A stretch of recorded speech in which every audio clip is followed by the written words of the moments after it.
ಒಕ್ಕಲಿಗರ ಜನೇಗೌಡರ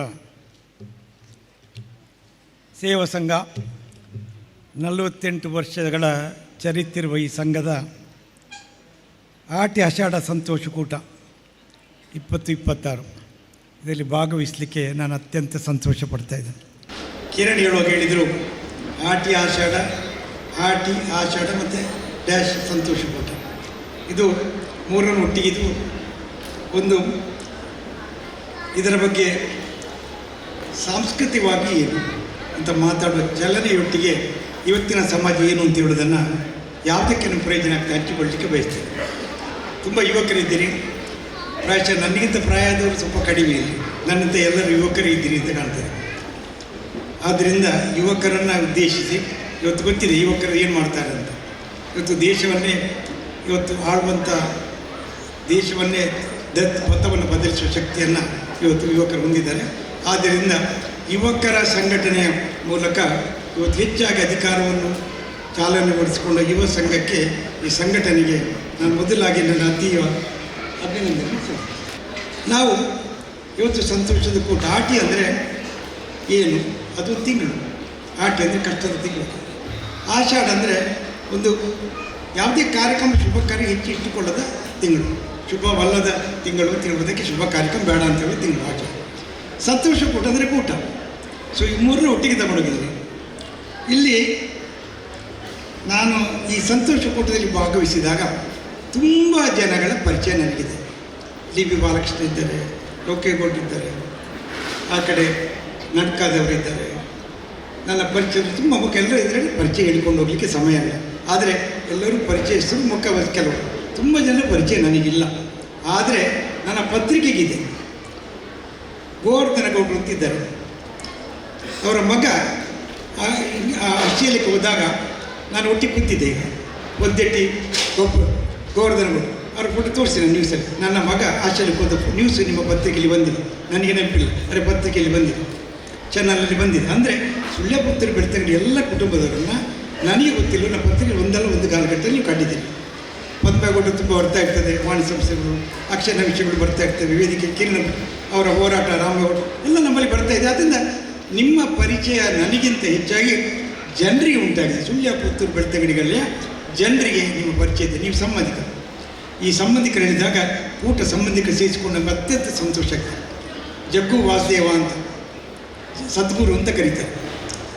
ಅವ್ರನ್ನೆಲ್ಲದ ಕೆಲವು ಅವರೊಂದು ಮಾತನ್ನು ಹೇಳ್ತಾರೆ, ನಾವು ಈ ಜೀವನದಲ್ಲಿ ಕಷ್ಟ ದಿನ ಬದುಕ್ತೇವೆ, ರಾತ್ರಿ ಮಲಗ್ತೇವೆ, ಬೆಳಿಗ್ಗೆ ಹೇಳ್ತೇವೆ, ಅದಕ್ಕೆ ವ್ಯಾಲ್ಯೂ ಅಂತ ನಾವು ಇಡೀ ದಿವಸ ದುಡಿದ ಮೇಲೆ ಮಲಗುವಾಗ ಎಲ್ಲ ಚಿಂತೆ ಬಿಟ್ಟು ಕಷ್ಟಗಳನ್ನ ಮರೆತು ನಾಳೆ ಒಳ್ಳೆಯದಾಗಲಿ ಅಂತೇಳಿ ಮಲಗಬೇಕಂತ. ಅಂದರೆ ಸಂತೋಷ ನಿದ್ರೆ ಬರಲಿ ಅಂತ. ಇಲ್ಲ ನಿಮ್ಮ ತಲೆಯಲ್ಲಿ ಅದೇ ಯೋಚನೆ ಇದ್ದರೆ ನಿಮಗೆ ನಿದ್ರೆ ಬರೋದಿಲ್ಲ. ಒಳ್ಳೆಯ ನಿದ್ರೆ ಬರಬೇಕಾದ್ರೆ ಇವತ್ತಿನ ಕಷ್ಟಗಳನ್ನು ಮರೆತು ನಾಳೆ ಒಳ್ಳೆಯದಾಗಲಿ ಅಂತ ಆರಿಸಿ ಮಲಗು, ಅದು ಒಳ್ಳೆಯದು, ಭಾಳ ಒಳ್ಳೆಯದಕ್ಕೆ ಮನಸ್ಸಿಗೆ ಶಾಂತಿ, ನಿದ್ರೆ ಒಳ್ಳೇದು ಬರ್ತದೆ. ಒಳ್ಳೆ ನಿದ್ರೆ ಆದರೆ ಬೆಳಿಗ್ಗೆ ಚೆನ್ನಾಗಿದೆ. ಅದರೊಟ್ಟಿಗೆ ಬೆಳಿಗ್ಗೆ ಹೇಳ್ತಾರೆ ಅವರು, ಬೆಳಿಗ್ಗೆ ಎದ್ದ ಕೂಡಲೇ ಇದು ಬದುಕು. ನೀವು ರಾತ್ರಿ ನಿದ್ರೆ ಬರ್ತೀವಿ ಗೊತ್ತಿಲ್ಲ, ಎಚ್ಚರಿಲ್ಲ. ಬೆಳಿಗ್ಗೆ ಎದ್ದ ಕೂಡಲೇ ಫಸ್ಟಿಗೆ ಕಣ್ಣು ಬಿಟ್ಟ ಕೂಡಲೇ ಭಾಳ ಸಂತೋಷ ಪಡಬೇಕಂತೆ. ನಾನು ಬದುಕಿದ್ದೇನಲ್ಲ ಸಂತೋಷ ಅಂತ. ಬೆಳಿಗ್ಗೆ ಎದ್ದು ಕಣ್ಣು ಬಿಡುವಾಗ ಎಚ್ಚರ ಆಯಿತು, ಓ ನಾನು ಬದುಕಿದ್ದೇನೆ. ಇನ್ನೂ ಸಂತೋಷ ಅಂತ, ನನ್ನ ಕೈಕಾಲು ಆಡ್ತಾ ಇದೆ, ನಾನು ಬದುಕಿದ್ದೇನೆ, ಉಸಿರಾಡಿದೆ. ಯಾಕೆ ಹೇಳಬೇಕಂದ್ರೆ ರಾತ್ರಿ ಬೆಳಿಗ್ಗೆ ಮಲಗಿದಾಗ ಮಿಲಿಯಷ್ಟು ಜನ ಸಾಯ್ತಾರೆ, ಬೆಳಿಗ್ಗೆ ಎಚ್ಚರ ಆಗೋದಿಲ್ಲ ಎಷ್ಟೊಂದು. ಅಂಥವ್ರ ಸಾಲ ನಾನು ಇಲ್ಲಲ್ಲ ಅಂತ ಸಂತೋಷ ಪಡಬೇಕು. ಹಾಗೆ ನನ್ನ ಬಗ್ಗೆ ಸಂತೋಷ ಪಡುತ್ತಾ ನನ್ನ ಪಕ್ಕದಲ್ಲಿ ಹೆಂಡತಿ ಮಕ್ಕಳ ಅಥವಾ ಗಂಡ ಇರ್ತಾರೆ, ಓ ಅವರು ಆರೋಗ್ಯ ಇದ್ದಾರಾ, ಓ ಆರೋಗ್ಯ ಇದ್ದಾರೆ, ಖುಷಿ, ಒಂದು ಖುಷಿ, ಎಕ್ಸ್ಟ್ರಾ ಖುಷಿ. ಅದರೊಟ್ಟಿಗೆ ನಂತರ ನನ್ನ ಸಂಬಂಧಿಗಳು, ಸ್ನೇಹಿತರು ಎಲ್ಲರಿದ್ದಾರೆ, ಅವ್ರು ನನ್ನ ಎಲ್ಲರೂ ಇದ್ದಾರಲ್ಲ ಅಂತ ಸಂತೋಷಪಟ್ಟಾಗ ಅದು ಬದುಕು ಬೆಳಿಗ್ಗೆಯಿಂದ ಸಂತೋಷದಿಂದ ಪ್ರಾರಂಭ ಯಾಕಾಗ್ತದೆ. ನಾನು ಬದುಕಿದ್ದೇನೆ, ನನ್ನ ಆತ್ಮೀಯರು ಬದುಕಿದ್ದಾರೆ, ನನ್ನ ಸಮಾಜ ಬದುಕಿದೆ, ಎಲ್ಲರೂ ನನಗೆ ಬೇಕಾದ ಬದುಕಿದ್ದಾರೆ ಅಂದರೆ ಸಂತೋಷ ದಿನ ಪ್ರಾರಂಭ ಮಾಡಬೇಕಂತ ಹೇಳ್ತೇನೆ. ಹಾಗಾದರೆ ಇವತ್ತು ಈ ಸಂತೋಷ ಕೂಟದಲ್ಲಿ ಸೇರಿದಾಗ ನನಗೆಲ್ಲನೂ ಕೂಡ ಸಂತೋಷದ ಅದಕ್ಕೆ ನಾನು ಮೊದಲು ಬಂದೆ. ನನ್ನ ಭಾಸ್ಕರಿಯಿಂದ ನನ್ನ ರಿಪೋರ್ಟ್ ಹೇಳಿದೆ, ನಮ್ಮ ಬೇಗ ಪೋಯಿ ಡಾಕ್ಟರ್ ಅಲ್ಲಿ ಮಸ್ತನ ಪಾತ್ರೆ ಬರುತ್ತೆ, ಹೌದಂತ ಹೇಳಿದೆ. ಹಾಗೆ ನಾನು ಬೇಗ ಬಂದು ನಮ್ಮ ಸ್ಟುಡಿಯೋ ಸೆಟಪ್ ಮಾಡಿದ್ದೇನೆ. ನಾನು ಹೋಗಿದ್ದೆ ಕಚೇರಿಗೆ, ಪುನಃ ಬಂದವರು ಏನು ಮಾಡಿದ್ದಾರೆ ಅಲ್ಲಿ ಸ್ವಾಗತ ತಿರ್ತಿಕೊಂಡು, ಯಾಕೆ ಬಂದವರು ಮಾತಾಡ್ತಾರೆ. ನನಗೆ ಅವ್ರ ಮುಖ ಪರಿಚಯ ಬೇಕಿತ್ತು, ಗುರುತಾಗಬೇಕಿತ್ತು. ವಿಶೇಷವಾಗಿ ನಮ್ಮ ಜಾನಕಿ ಬಾಲಕೃಷ್ಣ ಗೌಡ ಅಂತ ಆ ಮಹಿಳೆ ಇದ್ದರೆ ಅವನ ಕೈಯಲ್ಲಿ ಬಾಲಕೃಷ್ಣ ಅವರಿಗೊಂದು ಚಪ್ಪಾಳೆ ಎಲ್ಲ ತಟ್ಟು. ಚಪ್ಪಾಳೆ ಯಾಕೆಂದರೆ ನನಗೆ ಗೊತ್ತಾಗೋದು ಇವತ್ತು. ಆದರೆ ಅಲ್ಲಿ ಬಂದಾಗ ನನಗೆ ಏಕಾಂಗಿತ ಅಂದರೆ ಎಷ್ಟು ಆತ್ಮೀಯವಾಗಿ ಸ್ವಾಗತಿಸಿದ್ರು ನನಗೆ ಭಾಳ ಗುರ್ತಾಯ್ತು ಅಂತ ಆಯ್ತು. ಮತ್ತೆ ಗುರ್ತಿಲ್ಲ. ಮತ್ತೆ ನೋಡಿದ್ರೆ ಎಲ್ಲರನ್ನೂ ಹಾಗೆ ನಮಸ್ಕರಿಸಿದ್ರು, ಬನ್ನಿ ಸ್ವಾಗತ ಕರ್ಕೊಂಡು ಒಂದು 10-20 ಸರ್ತಿ ಹೋಗೋದು ನೋಡಿದ್ರು. ಆ ರೀತಿಯ ಒಂದು ಸ್ವಾಗತ ಇದೆ ನಮಗೆ ಈ ಸಮುದಾಯದಲ್ಲಿ ನಮ್ಮನ್ನು ಒಟ್ಟಿಗೆ ತಗೊಂಡೋಗ್ಲಿಕ್ಕೆ ಸಹಾಯ. ಹಾಗೆ ಈ ಸಮುದಾಯದ ಒಂದು ಬದುಕನ್ನು ಮಾಡಲಿಕ್ಕೆ ಹೋಗಲಿಕ್ಕೆ ಇವತ್ತು ಒಂದು ನಾನು ಮಾತನ್ನು ಎಲ್ಲರಿಗೂ ಹೇಳಿಕೊಡ್ತೇನೆ. ನಾವು ಇವತ್ತು ಊಟ ಸೇರಿದವರು ಸಂಬಂಧಿಕರು, ಸ್ನೇಹಿತರು, ನೀವು ವಿಶೇಷವಾಗಿ ಬೇರೆ ಸಮುದಾಯದಿಂದ ಕಲಿಯುವಂಥದ್ದು ಕೆಲವಿದೆ. ನಾವು ಬಂಟ ಸಮುದಾಯಕ್ಕೆ ಹೋದರೆ, ನಮ್ಮಲ್ಲಿ ಬಂಟ ಸಮುದಾಯ ಭಾಸ್ಕರ್ಯ ಇದ್ದಾರೆ. ಬೇರೆ ಸಮುದಾಯಕ್ಕೆ ಹೋದರೆ ಅವರು ಯಾರನ್ನು ಪರಿಚಯಿಸುವಾಗ ನಾವು ನನ್ನ ಮಾವನ ಅಣ್ಣನ ತಮ್ಮನ ಹೆಂಡತಿ ಅಂತ ಹೇಳ್ತಾರೆ. ಅಂದರೆ ಈ ಸಂಬಂಧನ ಕಟ್ಟಿಕೊಳ್ತಾರೆ. ನಮ್ಮ ಸಮುದಾಯ ಇವತ್ತು ಮಾಡಬೇಕಿದ್ದು ಕಿರಣ್ ಬಿಡ್ಲೆ ಗೊತ್ತು, ನನ್ನ ದೇವದಾಸ ಮಾವ ಅಂತ ನನ್ನ ಸಂಬಂಧಿಕರು, ಅವರ ಮಗ. ನಾವು ಸಮುದಾಯ ಬೆಳಿಬೇಕಾದ್ರೆ ನಾವು ನಮ್ಮ ಕುಟುಂಬ ನಮ್ಮವನ್ನು ಗುರುತಿಸುವ ಕಾರ್ಯಕ್ರಮ ಮಾಡಬೇಕು. ಅಕ್ಷಯ ಗುರುಜಿ ವೆಂಕಟರಮಣ ಮಗನ ಮಗ ನಮ್ಮ ಸಂಬಂಧ ಯಾರು ಇರ್ತಾರೆ ಎಲ್ಲರೂ ನೀವು ಸಂಬಂಧಿಗಳಾಗಿ ನೋಡಿದಾಗ ನಿಮ್ಮ ದೃಷ್ಟಿಕೋನ ಬದಲಾಗ್ತದೆ. ಯಾರು ಸಂಬಂಧದ ಸ್ನೇಹ ಬೇರೆ, ಕುಟುಂಬದ ಸ್ನೇಹ ಬೇರೆ. ಸಂಬಂಧ ಆದ ಕೂಡಲೇ ಇವತ್ತು ಬೇರೆ ಬಂಟ ಸಮುದಾಯ ಆಗಲಿ ಬ್ರಾಹ್ಮಣ ಸಮುದಾಯ ಆಗಲಿ ಹೆಚ್ಚು ಬೆಳೀಲಿಕ್ಕೆ ಕಾರಣ ಆಗ್ತದೆ. ಒಂದು ಕಾರಣ ಅವರು ಎಲ್ಲಿಂದ ಎಲ್ಲಿದ್ದರೂ ಕೂಡ ತಮ್ಮನ್ನು ತಾವು ಗುರುತಿಸಿಕೊಳ್ತಾರೆ ಮತ್ತು ಅವ್ರನ್ನೆಲ್ಲರೂ ಗುರುತಿಸ್ಕೊಳ್ಳಿಕ್ಕೆ ಪ್ರಾರಂಭ ಮಾಡ್ತಾರೆ. ಈ ಗುರುತಿಸುವಿಕೆ ಇದೆಯಲ್ಲ, ಒಬ್ಬ ಡಾಕ್ಟರ್ ಆಗ್ತಾರೆ. ಅವ್ರು ಹೇಳ್ತಾರೆ ಅವು ಎಲ್ಲ ಸಂಬಂಧಿ ಡಾಕ್ಟರ್, ಅದನ್ನು ಕೋಲಿ ವಕೀಲರಾಗ್ತಾರೆ. ಆ ವಕೀಲರು ಹೋಗಿ ನನ್ನ ಸಂಬಂಧ ಅಲ್ಲಿ ಹೋಗಿ. ಸೊ ಒಬ್ಬರಿಗೆ ಸೇರಿಸಿಕೊಳ್ಳೋದು ಯಾಕೆ? ನನ್ನ ಸಂಬಂಧ, ಸ್ನೇಹಿತ, ಪರಿಚಯದ ಮೂಲಕ ಇವತ್ತು ನಮ್ಮ ಸಮಾಜ ಬೆಳಿಬೇಕಾಗ್ತದೆ. ಈ ಸಮಾಜ ಬೆಳಿಬೇಕಾದ್ರೆ ಪ್ರಥಮವಾಗಿ ಇಲ್ಲಿದ್ದವರೆಲ್ಲ ಒಂದು ನಿರ್ಣಯ ಮಾಡಿಕೊಳ್ಬೇಕು. ಇವತ್ತಿನಿಂದ ಹೋಗುವಾಗ ಪರಿಸ್ಥಿತಿ ಊಟ ಇದ್ದಾಗ ನೀವು ಯಾರು ಸಿಗ್ತಾರ ಅವರೆಲ್ಲ ನಿಮ್ಮ ಸಂಬಂಧವನ್ನು ಗುರುತಿಸಿ ಮಾತಾಡಿ. ನನ್ನ ಪರಿಚಯ ಪ್ರೇಮ ಅಂತ ಅವರ ಮಗ ನೆಟ್ಕದ ಒಂದೇ, ನನ್ನ ಸೀತಕ್ಕ ಅಂತ ನನ್ನ ಮಗು. ನಮಗೆ ಸಂಬಂಧ ಆದ ಕೂಡ ಹೆಚ್ಚು ಸ್ನೇಹಾಚಾರ ಬೆಳೀತದೆ. ಅದಕ್ಕಾಗಿ ಇವತ್ತಿನ ಕಾರ್ಯಕ್ರಮ ನಾನು ಭಾಳ ಸಂತೋಷದಿಂದ ಭಾಗವಹಿಸಲಿಕ್ಕೂ ಇಷ್ಟಪಟ್ಟೆ. ಅಲ್ಲಿ ನಿಂತು ಬರಲಿ ಇವತ್ತೇ ನಡುವಲ್ಲಿ ಕೂತ್ಕೊಂಡು, ಯಾಕೆಂದರೆ ಎದುರು ಕೂತಕೊಳ್ಳೆ ನಮಗೆ ಯಾರು ಗುರುತಿಸುವುದಿಲ್ಲ, ವೇದಿಕೆಯಲ್ಲಿ ಕೂತ್ರೆ ಅಂತ ಗೊತ್ತಾಗೋದಿಲ್ಲ. ಅದಕ್ಕಾಗಿ ಹಿಂದೆ ಕೂತಾಗ ನನಗೆಲ್ಲ ಇವತ್ತು ಬೆಳ್ತಂಗಲಿ ಸುಳ್ಳಿರ್ತಾರೆ ಯಾರು ಬಂದಿದ್ದಾರೆ, ಮಗು ಬಂದಿರ, ನನ್ನ ಪ್ರಶ್ನೆ ಆದ್ಯತೆ ನಿಮ್ಮೊಟ್ಟಿಗೆ ಪರಿಚಯ ಮಾಡಿಕೊಂಡು, ನಿಮ್ಮ ಪರಿಚಯ ನನಗೆ ಮಾಡಿಕೊಂಡು. ಹಾಗಾಗಿ ಸಮುದಾಯವನ್ನು ಒಟ್ಟಿಗೆ ತಗೊಂಡೋಗುವ ಒಂದು ಇದರಲ್ಲಿ ಸಮುದಾಯವನ್ನು ಒಟ್ಟಿಗೆ ಸೇರಿಕೊಳ್ಳುವುದನ್ನು ನಾವು ಕಲಿಬೇಕಾಗ್ತದೆ. ಇವತ್ತು ಸಮುದಾಯದ ಒಗ್ಗಟ್ಟಿಗಾಗಿ ಎಲ್ಲರೂ ಸೇರಿ ಸಂತೋಷಕ್ಕಾಗಿ ಎಲ್ಲರೂ ಒಂದು ದೊಡ್ಡ ಚಪ್ಪಾಳೆ ಮೂಲಕ ಇವರೆಲ್ಲ ನಮ್ಮ ಸಂಬಂಧಿಕರು, ನಮ್ಮ ಸ್ನೇಹಿತರು, ನಮ್ಮ ಕೂಟ ನಮಗೆ ಸಂತೋಷ ಕೊಡುವ ಚಪ್ಪಾಳೆ ಮೂಲಕ ಎಲ್ಲರನ್ನು ಸ್ವಾಗತಿಸಲಿಕ್ಕೆ ಇಷ್ಟಪಡ್ತೇನೆ.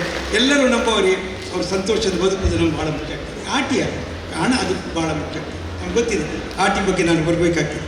ಆಟಿ ತಿಂಗಳಂದ್ರೆ ಏನು? ಒಂದು ಕಷ್ಟದ ತಿಂಗಳು, ನಡುವ ಬಿಸಿಲಿನ ಕಾಲ, ಸೂರ್ಯನ ಬಿಸಿಲಿನ ಕಾಲ, ಮಳೆ ಕಾಲ, ನೆರೆ ಹರಿಯುವ ಜಾಗ.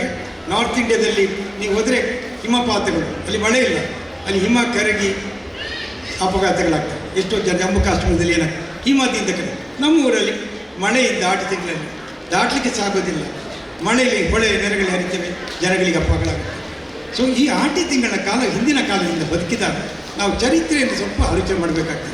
ನಮ್ಮ 150 ವರ್ಷ ಹಿಂದೆ ಹೋಗ, 100 ವರ್ಷ ಹಿಂದೆ ಹೋಗ ನಾವು ಗೊತ್ತಾಗ್ತದೆ. ನಮ್ಮ ಅದನ್ನು ಗೊತ್ತಿಲ್ಲದ್ರೆ ನಾವು ಬದುಕುವುದಿಲ್ಲ. ಚರಿತ್ರೆ ನಮ್ಗೆ ಗೊತ್ತಿರಬೇಕಾಗ್ತದೆ. 1000 ವರ್ಷಕ್ಕಿಂತ ಹೋಗ ನಮ್ಮ ಜನಜೀವನದಲ್ಲಿ ಜನಗಳು ಬದುಕಿದಾಗ ಮೊದಲು ಬಟ್ಟೆ ಬಾಯಿಲಿರಲಿಲ್ಲ, ಊಟಕ್ಕೆ ವಸ್ತುಗಳಿಲ್ಲ, ಜನ ಬರಿತಾ ಬಟ್ಟೆ, ಆಹಾರ, ಮನೆ ಕಟ್ತಾ ಬಂದರು. ಆದರೆ ತುಂಬ ವರ್ಷಗಳಿಗೆ ಮೊದಲು ನಿಮ್ಗೆ ಗೊತ್ತಿ ಸುಳ್ಳಿ ಅಂತ ಊರಿಗೆ ನಾನು ಹೇಳಬಲ್ಲೆ. ಮಡಪಾಡಿ ಅಂತ ಊರಿಗೆ ಹೋಗ್ಬೇಕಾದ್ರೆ ನಾನು 80ರಲ್ಲಿ ನಾನು ಆಸ್ಪತ್ರೆ ಮಾಡಿದ್ರು. ಮಡಪಾಡಿ ಅಂತ ಊರಿಗೆ ಹೋಗಬೇಕಾದ್ರೆ 7 ಮೈಲು ನಡಿಬೇಕಿತ್ತು. ಹೊಳೆ ಇತ್ತು, ಹೊಳೆ ದಾಟಲಿಕ್ಕೆ ಮಳೆಗಾಲದಲ್ಲಿ ಆಗ್ತದೆ. ಕೊಯ್ನಾಡಿಗೆ ಹೋಗಬೇಕಿದ್ರೆ ಕೊಯ್ಗಾದಿಗೆ ಹೋಗಬೇಕಿದ್ರೆ ನಾನು 7 ಕಿಲೋಮೀಟ್ರ್ ಯಾವುದೋ ಒಂದು ಜೀಪ್ ದೂಡಿ ಬರೋದು, ಅಂದರೆ 7 ಕಿಲೋಮೀಟ್ರ್ ನಡೆದು ಬರಬೇಕಾಗಿತ್ತು. ಇದು ಎಷ್ಟು ಕಡಿಮೆ 70 ವರ್ಷದ ಕಾಲ, 50ರಿಂದ 75 ವರ್ಷದ ಕಾಲ ಹೇಳ್ತೇವೆ, 50 ವರ್ಷದ ಕಾಲಘಟ್ಟ ಹೇಳ್ತೇವೆ. 100 ವರ್ಷಕ್ಕಿಂತ ಹೋಗಿ ನಿಮ್ಮಲ್ಲಿ ಹೊಳೆಗಳು, ನದಿಗಳು, ಸೇತುವೆಗಳು ಇಲ್ಲದ ಕಾಲವನ್ನು ಗಳಿಸಿಕೊಂಡು ನಿಮ್ಮ ಹಿರಿಯರು ಏದಕ್ಕೆ ಬದುಕಿದ್ರು? ಅಲಂಕಾರ ನನ್ನ ಅಜ್ಜ ಸಿ.ಕೆ. ಪದ್ಮೇಗೌಡ, ಅಲಂಕಾರ ಅವರು ಚಾರುಕದಲ್ಲಿ ಮನೆ, ಅಲಂಕಾರಲ್ಲಿ ಪೇಟೆ, ಅಲ್ಲಿಗೆ ಹೋಗಿ ಕುಮಾರಧನ ಹೊಳೆ. ಮಳೆಗಾಲದಲ್ಲಿ ಅಲ್ಲಿಗೆ ಹೋಗಲಿಕ್ಕೇ ಇಲ್ಲ, ಬೇಸಿಗೆಯಲ್ಲಿ ದೋಣಿಯಲ್ಲಿ ಸಂಬಂಧ. ಸೊ ಇವರೇನು ಮಾಡಬೇಕು? ಮಳೆಗಾಲದಲ್ಲಿ ಹತ್ತಿರ ಅಂಗಡಿ ಇಲ್ಲ, ವ್ಯವಸ್ಥೆಗಳಿಲ್ಲ. ಈಗ ನನಗೆ ನಮ್ಮ ಹತ್ರ ಫ್ರಿಡ್ಜ್ ಇಲ್ಲ, ಗೋಡೌನ್ ಇಲ್ಲ, ಏನು ಮಾಡಿಕೊಳ್ಬೇಕು ಹೇಳಿ? ಆಗಿನ ಕಾಲದಲ್ಲಿ ಮಳೆಗಾಲಕ್ಕೆ ಬೇಕಾದ ಎಲ್ಲ ವಸ್ತುಗಳನ್ನು ತಂದು ಶೇಖರಣೆ ಮಾಡಿ ಗೋಡೌನಲ್ಲಿ ಇಟ್ಕೊಳ್ಬೇಕು. ಅದನ್ನು ಶೇಖರಿಸಿಡ್ದು ಎಷ್ಟು ಸೌಕರ್ಯ ಇದೆ, ಯಾವ ಅಂಗಡಿ ಇದೆ, ನಿಮ್ಗೆ ಗೊತ್ತಿದೆ, ಸುಳ್ಳ್ಯದಲ್ಲಿ ಒಂದು ಬಂಡಸಾಲೆ ಅಂತ ಬರ್ತದೆ, ಉಪ್ಪಿನೊಂದು ಬಂಡಸಾಲೆ ಅಂತ ಇರ್ತದೆ. ಪ್ರತಿ ಊರಿಗೆ ಹೋಗಿ ಒಂದು ಬಂಡಸಾಲೆ ಚರಿತಿರ್ತದೆ. ಅಂದರೆ ಎಲ್ಲ ವಸ್ತುಗಳು ಕೂಡ ಬಂಡಸಾಲೆ. ಉಪ್ಪಿನ ಅಂಗಡಿ ಏನು, ಉಪ್ಪನ್ನು ಕೂಡ ಬಂಡಸಾಲೆ. ಉಪ್ಪಿಗೆ ಅಲ್ಲಿಗೆ ಜನ ಬರ್ತಿದ್ರು. ಅಂದರೆ 100 ವರ್ಷದಿಂದ ಹೇಗಿತ್ತು, ನಮಗೆ ಸೌಕರ್ಯ ಇಲ್ಲ, ವೆಹಿಕಲ್ ಇಲ್ಲ, ಗೋಡೌನ್ಗಳಿರಲಿಲ್ಲ, ತಂತ್ರಜ್ಞಾನ ಇಲ್ಲ. ಆಗ ಜನ ಬದುಕಿದವರು ಹಿರಿಯರು. ಒಂದು ಶತಮಾನ ನಮ್ಮ ಹಿರಿಯರು, ಅದರ ಹಿಂದಿನ ಶತಮಾನ ನೆನೆಸ್ಕೊಳ್ಳಿ. ನಮ್ಮ ತಂದೆ ತಾಯಿ ಹೇಗೆ ಬದುಕಿದ್ರು, ಅವರ ತಂದೆ ತಾಯಿ ಹೇಗೆ ಬದುಕಿದ್ರು. ಅಷ್ಟು ಹಿಂದೆ ಹೋದರೆ ನಮ್ಮ ಬದುಕನ್ನು ಆಟಿಯನ್ನು ಕಟ್ಟಿಕೊಳ್ಬೇಕಿಲ್ಲ. ಆಗ ಬದುಕು ಭಾರಿ ಕಷ್ಟ ಆಗಿದೆ. ಸಂಪನ್ನೆ ಕಡಿಮೆ ಇತ್ತು, ಸೌಕರ್ಯಗಳಿರಲಿಲ್ಲ. ನಿಮ್ಗೆ ಏನು ಹೇಳೋಕ್ಕೆ ಬಯಸ್ತೇನೆ ಅಂದರೆ, ಆಗ ಸ್ವಾತಂತ್ರ್ಯ ದೊರಕಿದಾಗ, ಈ ನಮ್ಮ ಸ್ವಾತಂತ್ರ್ಯ ದೊರಕಿದಾಗ ನಮ್ಮ ಭಾರತ ದೇಶದ ಜನರ ಆಯುಷ್ ಇದ್ದದ್ದು 32 ವರ್ಷ. ಎಷ್ಟು? ಕೇವಲ 32 ವರ್ಷ. ಅಂದರೆ ಸರಾಸರಿ ಬದುಕಿನ ವೇಗ ಇದ್ದದ್ದು 32 ವರ್ಷ. ಇವತ್ತು 32 ವರ್ಷದ ಹೆಚ್ಚಿನ ಎಷ್ಟನ್ನು ಬದುಕ್ತಿಲ್ಲ. ಈಗ ಇವತ್ತಿನ ಬದುಕಿನ ಇದು 72 ವರ್ಷ. ನಾನು ಕೇವಲ 47ರಿಂದ ಇವತ್ತು 2026ಕ್ಕೆ ಬರುವಾಗ 32 ವರ್ಷದ ಆಯುಷಿನ ಇದನ್ನು ಇವತ್ತು 72 ವರ್ಷಕ್ಕೆ ಬಂದಿದೆ. ಯಾಕೆಂದರೆ ನಮ್ಮ ಜೀವನ ಇಂಪ್ರೂವ್ ಆಗಿದೆ, ಸೌಕರ್ಯಗಳು ಬಂದಿದೆ, ಆಸ್ಪತ್ರೆಗಳು ಬಂದಿವೆ, ರಸ್ತೆಗಳಾಗಿವೆ. ಈ ಬದುಕಿನ ಕಾಲಗತಿ ಯೋಚನೆ ಮಾಡಿ. ಹಾಗೆ 32 ವರ್ಷ ಸಾವಿರಬೇಕು ಏನಿರಬೇಕಿತ್ತು. ಯಾಕೆಂದರೆ ಹೊಳೆ ದಾಟಲಿಕ್ಕೆ ವ್ಯವಸ್ಥೆಗಳಿರಲಿಲ್ಲ, ಅಲ್ಲಿಯೇ ಮನೆ ಕಟ್ಟಬೇಕಾಗಿತ್ತು, ಬೇಕಾದ ವಸ್ತುಗಳಿಲ್ಲ. ಆಗ ಆಟಿ ಆಚರಣೆ ಬಂತು. ಆಟಿಲಿ ಏನು ತಿನ್ನಬೇಕು, ಉತ್ಪನ್ನಗಳಿಲ್ಲ, ಕಷ್ಟ ಕಾಲ, ಮಳೆ, ಹೋಗಲಿಕ್ಕೆ ದೋಣಿಗಳ ವ್ಯವಸ್ಥೆ ಇಲ್ಲ. ಆಗ ಏನು ಮಾಡಬೇಕಿತ್ತು. ಇವತ್ತು ನೀವು ಒಂದು 25 ಐಟಮ್ ಹಾಕಿದ್ರಿ, ಅದೆಲ್ಲ ಐಟಮ್ ಕಡಲೆ, ಚಕ್ಕಳೆ, ಏನೆಲ್ಲ ಐಟಮ್ ಕಾಡಲಿದೆ, ಗೆಡ್ಡೆ ಗೆಣಸು, ಅದೆಲ್ಲ ಯಾಕೆ ಇವತ್ತು ಆಚರಣೆಗೆ ಬಂದಿದೆ. ನಮ್ಮ ಹಿಂದಿನವರು ಆ ಟೈಮಲ್ಲಿ ಬೇರೆ ವಸ್ತು ತರಲಿಕ್ಕೆ ಸಾಧ್ಯ ಇಲ್ಲದಾಗ ಈ ಊರಲ್ಲಿ ಕಾಡಲ್ಲಿ ಸಿಕ್ಕಿದ ಮನೆ ಅಂಗಡದಲ್ಲಿ ಬೆಳೆದ ಅದನ್ನು ಉಪಯೋಗ ಮಾಡಿ ತನ್ನ ಬದುಕನ್ನು ಕಟ್ಟಿಕೊಳ್ಳಿಕ್ಕೆ ಅವರು ಬೇರೆ ವಸ್ತುಗಳು ಇರಲಿಲ್ಲ. ಎಲ್ಲರೂ ಶ್ರೀಮಂತರಲ್ಲಿ ಇದ್ದಿರ್ಬೋದು, ಎಲ್ಲರಲ್ಲಿ ಇರಲಿಲ್ಲ, ಸಾಮಾನ್ಯರು ಇರಲಿಲ್ಲ. ಆಗ ಬದುಕು ಕಟ್ಟಿಕೊಂಡ ಬದುಕಿದ ಒಂದು ತಿಂಗಳ ಆಟಿ ಆಷಾಢದಲ್ಲಿ ಬದುಕಿಗೆ ಬೇಕಾದ ತಿಂಡಿ ತಿನಿಸು ಯಾವುದು, ಅದಕ್ಕೆ ಆರೋಗ್ಯ ಕೂಡ ತಿಂಡಿ ತಿನಿಸು ಯಾವುದು, ಕಾಯಿಲೆ ಬಂದರೆ ಮದ್ದು ಯಾವುದು. ಆಗ ಇದನ್ನೆಲ್ಲವನ್ನು ರೂಪಿಸಿಕೊಂಡು, ಕಾಯಿಲೆ ಬಂದರೆ ಹೋಗಲಿಕ್ಕೆ ರಸ್ತೆ ದಾಟಲಿಕ್ಕಾಗೋದಿಲ್ಲ, ಹೊಳೆ ದಾಟಿ ಹೋಗ್ಲಿಕ್ಕಾಗೋದಿಲ್ಲ, ಅಲ್ಲಿಯೇ ಬದುಕಬೇಕು. ಆಗ ಬದುಕಿಗಾಗಿ ಕಟ್ಟಿಕೊಂಡ ತಿಂಡಿ ತಿನಿಸೋದು ಆಟಿ ಕಳಂಜ ಬದುಕನ್ನು ಆಗ ದೇವರ ಶಕ್ತಿ ಕೊಡಲಿಕ್ಕೆ ನಮ್ಮ ಕಾಯಿಲೆಯನ್ನು ಹೋಗಲಾಡಿಸಿ ಸಂತೃಪ್ತಿ ಕೊಡುವುದು ಆಟಿ ಕಳಂಜ ಬಂದಿರೋದು. ಈ ಆಟಿ ಕಳಂಜ ಕಾರಣದು ಸಂಸ್ಕೃತಿಯ ಊಟದ ತಿಂಡಿ ಕಣಿಲೆ, ಯಾಕಂದರೆ ಊರಲ್ಲಿ ಬೀದಲ್ಲಿ ಬರುವಂಥದ್ದು. ಹಾಗೆ ಯಾವ ವಸ್ತುಗಳು ಅವತ್ತು ಅವಶ್ಯಕತೆ ಕೈಗೆ ಸಿಗ್ತಿತ್ತು, ಬದುಕಲಿಕ್ಕೆ ಸಿಗ್ತಿತ್ತು, ತಿನ್ನಲಿಕ್ಕೆ ಸಿಗ್ತಿತ್ತು, ಅದು ಇವತ್ತು ಆಟಿಯ ತಿಂಡಿ ತಿನಿಸುಗಳು ನಮ್ಮ ಇವತ್ತು ಪಾರಂಪರಿಕವಾಗಿ ಕಾಣ್ತೀವಿ. ಹಾಗೆಯೇ ಅವತ್ತಿನ ಬದುಕಿನ ಕಷ್ಟಗಳನ್ನು ನೀವು ಅರ್ಥ ಮಾಡಿಕೊಂಡರೆ ಆಗ ಪ್ರಕೃತಿ ಎದುರು ನಮ್ಮ ಹೋರಾಟ. ಪ್ರಕೃತಿ ಎದುರು ಹೊರಟಾಗ ಇವತ್ತೆಲ್ಲ ಸಂಘಗಳಾಗಿವೆ, ರಸ್ತೆಗಳಾಗಿವೆ, ಅಲ್ಲಿಗೆ ವೆಹಿಕಲ್ಗಳಾಗಿವೆ, ಬದುಕು ಹತ್ತಿರ ಆಗಿದೆ. ಆದ್ದರಿಂದ ನಿಮಗೆ ಆಟಿಯ ಕಷ್ಟ ಅರ್ಥ ಆಗೋದಿಲ್ಲ. ಅಂದರೆ ನಮಗೆ ನನ್ನ ಅಜ್ಜ ಬದುಕಿದಾಗ ನನಗೆ ಗೊತ್ತಿದೆ ಎಷ್ಟು ಕಷ್ಟಪಡ್ತಿದ್ದೆ. ಹೋಗಲಿಕ್ಕೆ ನಾವು ಸಪ್ಪಲಿಗೆ ತೋಟಕ್ಕೆ ಹೋಗಲು ಹೊಳೆ ಇರಲಿಲ್ಲ, ತೂಗು ಸೇತುವೆ ಮಾಡಿಕೊಂಡು ಇರಿಶ್ ಬರತ್ತೆ, ಆದ ಮೇಲೆ ತೋಟಕ್ಕೆ ಹೋಗ್ಲಿಕ್ಕಾಗಿದೆ. ಆಗ ಬದುಕನ್ನು ಆ ರೀತಿಯಲ್ಲಿ ಅರ್ಥ ಮಾಡಿಕೊಂಡಾಗ ಏನನ್ನು ಕಲಿಬೇಕು. ಅವರು ಪ್ರಕೃತಿಯನ್ನು ಎದುರಿಸಿ ಬದುಕಿದ್ರು, ನಮಗೆ ವಿದ್ಯೆ ಕೊಟ್ಟರು, ಬುದ್ಧಿ ಕೊಟ್ಟರು, ಕಲಿಸಿಕೊಟ್ರು ವಿದ್ಯೆ. ಎಷ್ಟು ಜನ ವಿದ್ಯೆ ಕಲ್ತ್ರಿ ಅವರ ಕಷ್ಟದಲ್ಲಿ, ಎಷ್ಟು ಜನ ಒಂದು ವಿದ್ಯೆ ಕಲ್ತ್ರಿ, ಎಷ್ಟು ಜನಕ್ಕೆ ತಂದೆ ತಾಯಿ ತ್ಯಾಗ ಮಾಡಿ ವಿದ್ಯೆ ಕೊಟ್ಟರು. ಅದನ್ನು ನೆನೆಸಿಕೊಂಡ್ರೆ ಅವರ ತ್ಯಾಗವನ್ನು ನೆನೆಸಿಕೊಳ್ತಾರೆ. ಆ ತ್ಯಾಗದೊಟ್ಟಿಗೆ ನಮಗೆ ಬದುಕನ್ನು ಕಟ್ಟಿಕೊಟ್ಟಿದ್ದಾರೆ. ಬದುಕನ್ನು ಕಟ್ಟಿಕೊಡ್ಬೇಕಾದ್ರೆ ಈಗ ನಾವೇನು ಕಲಿಬೇಕಿದೆ ಅದನ್ನು ನೆನೆಸಿಕೊಳ್ಳೋದಕ್ಕೆ ಇವತ್ತು ಕಾರ್ಗಿಲ್ ವಿಜಯೋತ್ಸವವನ್ನು ಆಚರಿಸ್ತೀವಿ. ಕಾರ್ಗಿಲ್ ವಿಜಯೋತ್ಸವದಲ್ಲಿ ನಮ್ಮ ಸೈನಿಕ ಕಷ್ಟಪಟ್ಟು ಸತ್ತದೇ ಜಾಸ್ತಿ, ಅದಕ್ಕೆ ಗೆಲ್ಲುವನ್ನು ಸ್ವಾಗತಿಸಿದ್ದೇವೆ, ರಾಮೇಗೌಡರನ್ನು ಸ್ವಾಗತಿಸಿದ್ದೇವೆ, ಹೂ ಅರ್ಚನೆ ಮಾಡಿದ್ದೇವೆ. ರಾಮೇಗೌಡರು ಆ ಕಾಲದಲ್ಲಿ ಬ್ರಿಟಿಷರ ಎದುರು ಹೋರಾಟ ಗಲ್ಲಿಗೆ ಹೋದರು, ಮರಣ ಶಿಕ್ಷೆ ಆಯಿತು. ಅದು ಈಗ ಯಾಕೆ ನಿಲ್ಲಿಸ್ತೇವೆ, ಅವ್ರು ಹೋರಾಟವನ್ನು ನಿಲ್ಲಿಸ್ಕೊಳ್ತಾರೆ. ಅಂದರೆ ಅವರು ಹೋರಾಟ ನಮಗೆ ಶಕ್ತಿಯನ್ನು ಕೊಡಲಿ ಅಂತ ನಾವು ನಿಲ್ಲಿಸ್ಕೊಳ್ತೇವೆ. ಹಾಗಾಗಿ ಇವತ್ತು ಆಟಿಯ ದಿನಾಚರಣೆ ನಮ್ಮ ಹಿರಿಯರು ಸ್ವಾತಂತ್ರ್ಯಕ್ಕೆ ಹೋರಾಟ ಮಾಡಿದಾಗೆ ನಮ್ಮ ಜೀವನಕ್ಕೆ ಹೋರಾಟ ಮಾಡಿದ್ದಾರೆ, ನಮ್ಮ ಬದುಕಿಗೆ ಕಟ್ಟಿಕೊಟ್ಟಿದ್ದಾರೆ. ಹಾಗೆಯೇ ಅವರ ತ್ಯಾಗ ನಮ್ಮನ್ನು ಈ ಸಾಲಕ್ಕೆ ಬಂದಿದೆ ಅಂತೇಳಿ ನೆನಪಿಸುವ ಒಂದು ಕಾರ್ಯಕ್ರಮ. ಅವರ ಕಷ್ಟಕ್ಕೆ ನೆನಪಿಸಿಕೊಂಡು ಕೂಡ ನಾವು ಹಿರಿಯರಿಗೆ ಗೌರವ ಕೊಡಲಿಕ್ಕೆ ಕಲಿತೇವೆ. ನಮ್ಮ ಮಕ್ಕಳು, ನಾವು ನಮ್ಮ ಹಿರಿಯರಿಗೆ ಗೌರವ ಕೊಟ್ಟರೆ ನಮ್ಮ ಮಕ್ಕಳು ನಮಗೆ ಗೌರವ ಕೊಡಲಿಕ್ಕೆ ಪ್ರಾರಂಭ ಆಗ್ತದೆ. ಅದಕ್ಕೆ ನಾವು ಯಾಕಾಗಿ ಮಾಡಬೇಕಂದ್ರೆ ನಮ್ಮ ಹಿರಿಯರಿಗೆ ನಾವು ಗೌರವ ಕೊಡಬೇಕು, ನಮ್ಮ ಮಕ್ಕಳು ನಮಗೆ ಗೌರವ ಕೊಡಬೇಕಂತ ಇರಾದೆ ನಮ್ಮ ಮನಸ್ಸಲ್ಲಿ ಇರೋದರಿಂದ ಅದು ಸಂಸ್ಕೃತಿ ಆಗಬೇಕು. ಸಂಸ್ಕೃತಿ ಆದರೆ ಅದು ಸಂಸ್ಕೃತಿಯಾಗಿ ಜನ ಬೆಳೀತದೆ. ಹಾಗೆ ಆಟಿಯ ಒಂದು ಆಚರಣೆ ಇವತ್ತು ನಮಗೆಲ್ಲ ಶುಭ ಸಂದೇಶ ಕೊಡಲಿ. ಹಾಗೆ ಈಗಿನ ಕಾಲಕ್ಕೆ ಏನು ಸಂಬಂಧ? ಈಗ ನೋಡಿ, ಈಗಿನ ಕಾಲದಲ್ಲಿ ನಾವು ಒಂದು ಕಳಿಸ್ಬೋದು. ಇವತ್ತು ವೇದಿಕೆಯಲ್ಲಿ ಯಾರಿದ್ದಾರೆ, ಸೋಷಿಯಲ್ ಮೀಡಿಯಾ ಇನ್ಫ್ಲೂಯೆನ್ಸರ್ಸನ್ನು ಕರ್ತಾರೆ. ಯಾಕೆ ಅವರ ಕೆಲಸ ಏನು?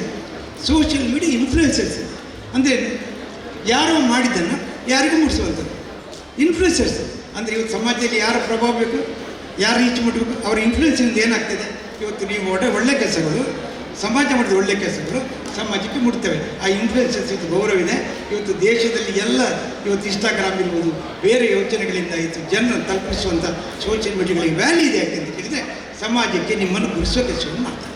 ಸೊ ಮೊದಲಾಗಿ ಏನು ಯೋಚನೆ ಮಾಡಬೇಕು, ನಾವೀಗ ಇಲ್ಲಿ ಹಿರಿಯರು ಯೋಚನೆ ಮಾಡಬೇಕು, ನೀವು ಮಾಡೋ ಸಮಾಜಕ್ಕೆ ಗುರುಸಿಕೊಳ್ಬೇಕಾದ್ರೆ ಏನಾಗಬೇಕು, ನೀವು ಫಸ್ಟಿಗೆ ನಿಮ್ಮನ್ನು ಗುರುಸಿಕೊಳ್ಬೇಕು.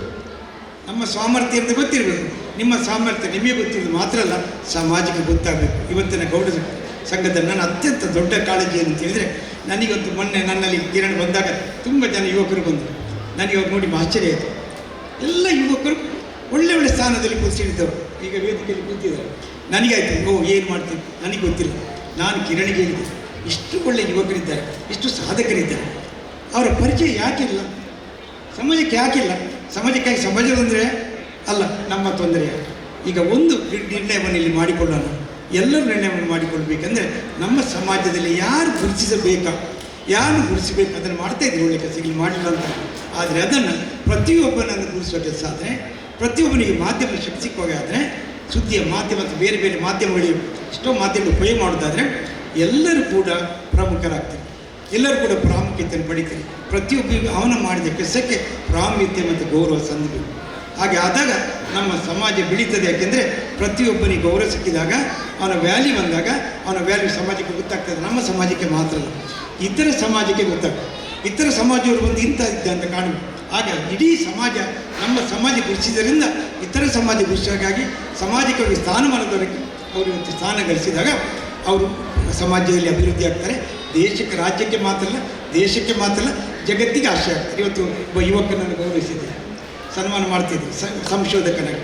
ಅವನು ಇವತ್ತು ಜಗತ್ತಿಗೆ ಸುಳ್ಯಕ್ಕೆ ಬೆಳ್ತಂಗಡಿಗೆ ಮಾತ್ರ ಅಲ್ಲ, ಕರ್ನಾಟಕಕ್ಕೆಲ್ಲ, ದೇಶಕ್ಕೆ ಒಂದು ಹೆಸರಿಟ್ಟು. ಆದರೆ ಅದು ನಮಗೆಲ್ಲ ಹೆಮ್ಮೆ. ಹಾಗಾಗಿ ಎಲ್ಲರೂ ಕೂಡ ಈ ಸಾಧಕರಿಗೆಲ್ಲ ಒಂದು ಚಪ್ಪಾಳೆ ತಟ್ಟಿ ಅವನು ಗೌರವಿಸುವನು. ಯಾಕೆಂದರೆ ಇದು ನಮ್ಮನ್ನು ನಾವು ಗೌರವಿಸಿಕೊಂಡಾಗ, ಪ್ರಥಮವಾಗಿ ನಮ್ಮನ್ನು ನಾವು ಗೌರವಿಸಿಕೊಳ್ಳುವುದು. ಏಕೆಂದರೆ ಒಂದು ಒಳ್ಳೆಯ ಸಾಧಕ ನಾವು ಗುರುತಿಸಿದಾಗ ಅದು ನಮಗೆ ನಮ್ಮನ್ನು ಗೌರವಿಸಿಕೊಂಡಾಗ ನಾವು ಅವನು ಗುರುತಿಸಿದ್ದೇವೆ ಅಂತ ಅದು ಹೆಮ್ಮೆಯ ವಿಷಯ. ಹಾಗಾಗಿ ಇವತ್ತು ಸಮಾಜದಲ್ಲಿ ತುಂಬ ವಿಚಾರ, ಊಟ ಭಾಳ ಮುಖ್ಯ.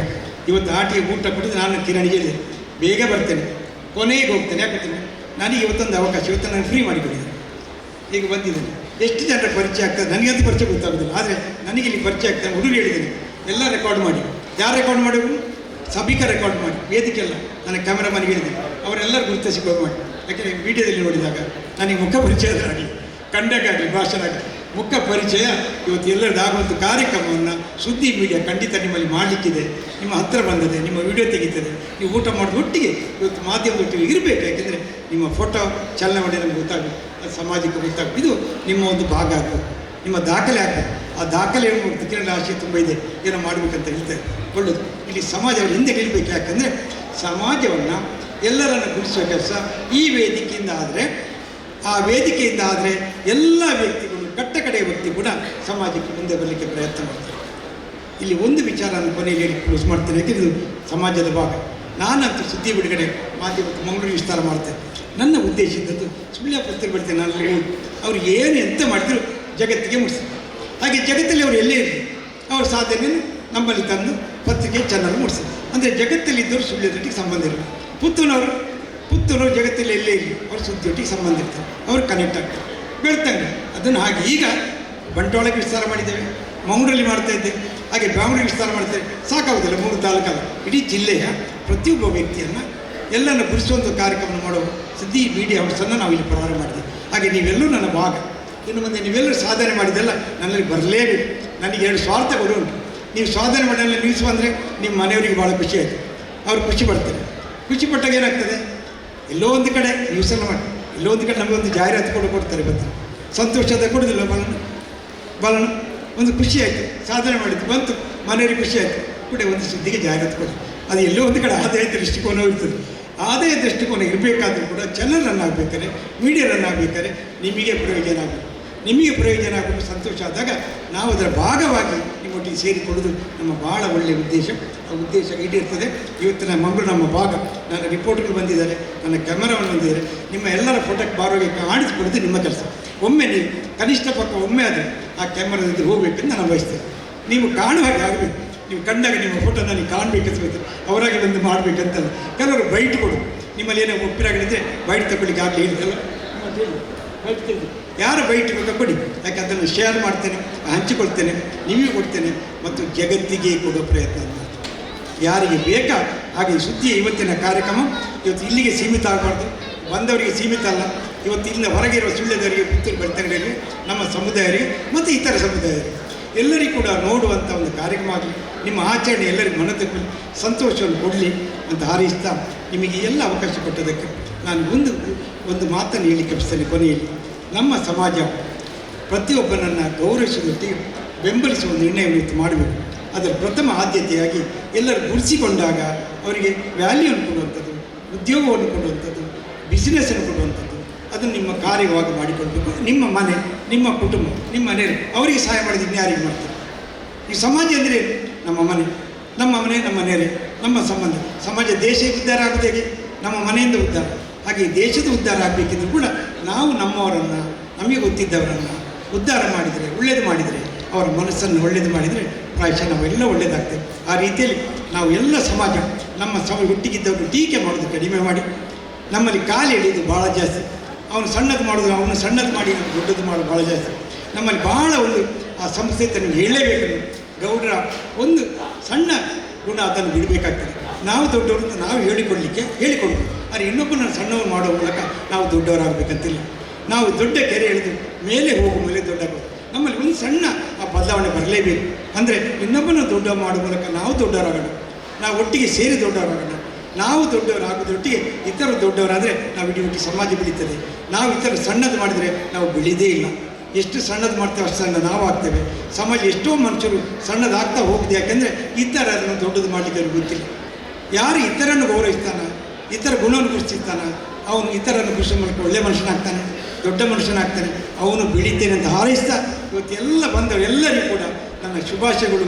ನೀವು ಅಭಿವೃದ್ಧಿಯಾಗಿ ಒಳ್ಳೆಯದಾಗಲಿ, ಸಮಾಜಕ್ಕೆ ಗುರುತಾಗಲಿ, ದೇಶಕ್ಕೆ ಒಂದು ಸಾಧನೆಯಾಗಿ, ಜಗತ್ತಿಗೆ ನೀವು ಒಂದು ಮಾದರಿಯಾಗಲಿ ಅಂತ ಹಾರೈಸ್ತಾ, ನೀವು ಸುದ್ದಿ ಬಳಗಲು ಇದ್ದೀರಿ. ನನ್ನ ಚಾನಲಲ್ಲಿದ್ದ ಪತ್ರಿಕೆ ನನ್ನ ನಂಬರ್ ನಿಮ್ಗೆ ಕೊಡಬಲ್ಲೆ. ನೀವು ಏನು ನ್ಯೂಸ್ ಬೇಕಾದ್ರೆ ಬನ್ನಿ, ನಿಮ್ಮ ನ್ಯೂಸನ್ನು ಶೇರ್ ಮಾಡಬಲ್ಲೆ, ನಿಮ್ಮ ಊರಿಗೆ ಕೊಡಬಲ್ಲೆ. ನಿಮ್ಮ ಸಾಧನೆ ಕೃಷಿ ನಮ್ಮ ಕರ್ತವ್ಯ ಅಂತ ಹೇಳ್ತಾ ಇವತ್ತಿನ ಆದೇಶ ನಾನು ಕರೆದ ಕಿರಣ್ ಗುಡ್ಲೆ ಅಂತ ಹೇಳಿ ಬ್ಯಾಂಗ್ಳೂರಲ್ಲಿ 26ಕ್ಕೆ ಕಾರ್ಯಕ್ರಮ ಇತ್ತು.